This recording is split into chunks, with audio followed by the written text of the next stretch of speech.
ನಾನು ಆರಾಮಾಗಿದ್ದೇನೆ, ನನ್ನ ಬಗ್ಗೆ ಚಿಂತಿಸೋದು ಬೇಡ, ನಾನು ಕಾನೂನನ್ನ ಗೌರವಿಸುತ್ತೇನೆ ಹಾಗೂ ತನಿಖೆಗೆ ಸಹಕರಿಸುತ್ತೇನೆ ಎಂದು ಐಕಾನ್ ಸ್ಟಾರ್ ಅಲ್ಲು ಅರ್ಜುನ್ ರವರು ಹೇಳಿದ್ದಾರೆ. ಹೈದರಾಬಾದ್ ಸಂಧ್ಯಾ ಥಿಯೇಟರ್ನಲ್ಲಿ ಕಾಲ್ ತುಳಿತ ಪ್ರಕರಣದಲ್ಲಿ A11 ಆರೋಪಿಯಾಗಿರುವಂತಹ ಅಲ್ಲು ಅರ್ಜುನ್ ಅವರು ನಿನ್ನೆಯಷ್ಟೇ ಬಂಧನಕ್ಕೊಳಗಾಗಿದ್ರು. ಇದೀಗ ಮಧ್ಯಂತರ ಜಾಮೀನಿನ ಮೇಲೆ ಇಂದು ಬೆಳಗ್ಗೆ ಬಿಡುಗಡೆಗೊಂಡಿದ್ದಾರೆ.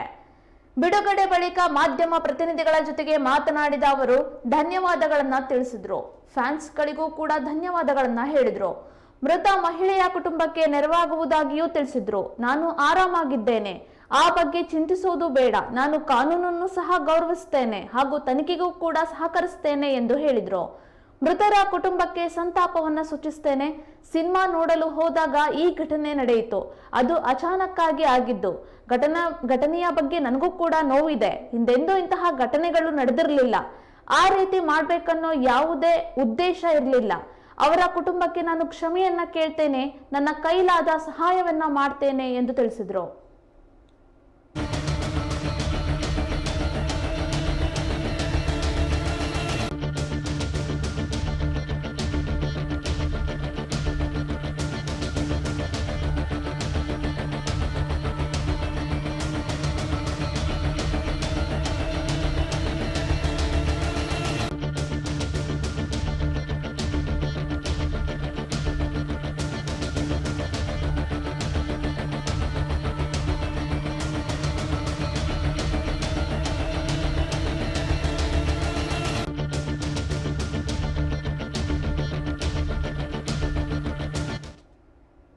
ನಾನು ಆರಾಮಾಗಿದ್ದೇನೆ, ನನ್ನ ಬಗ್ಗೆ ಚಿಂತಿಸುವುದು ಬೇಡ, ನಾನು ಕಾನೂನನ್ನು ಸಹ ಗೌರವಿಸುತ್ತೇನೆ ಹಾಗೂ ತನಿಖೆಗೂ ಕೂಡ ಸಹಕರಿಸುತ್ತೇನೆ ಎಂದು ಐಕಾನ್ ಸ್ಟಾರ್ ಅಲ್ಲು ಅರ್ಜುನ್ ರವರು ಹೇಳಿದ್ದಾರೆ.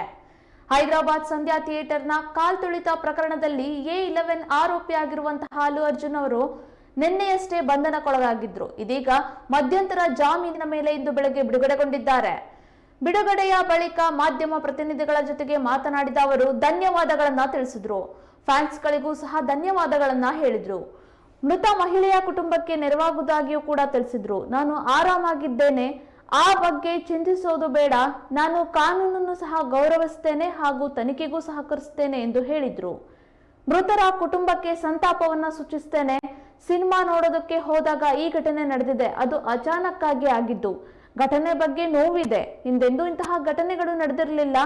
ಆ ರೀತಿ ಮಾಡಬೇಕು ಎಂಬ ಯಾವುದೇ ಉದ್ದೇಶ ಕೂಡ ಇರಲಿಲ್ಲ.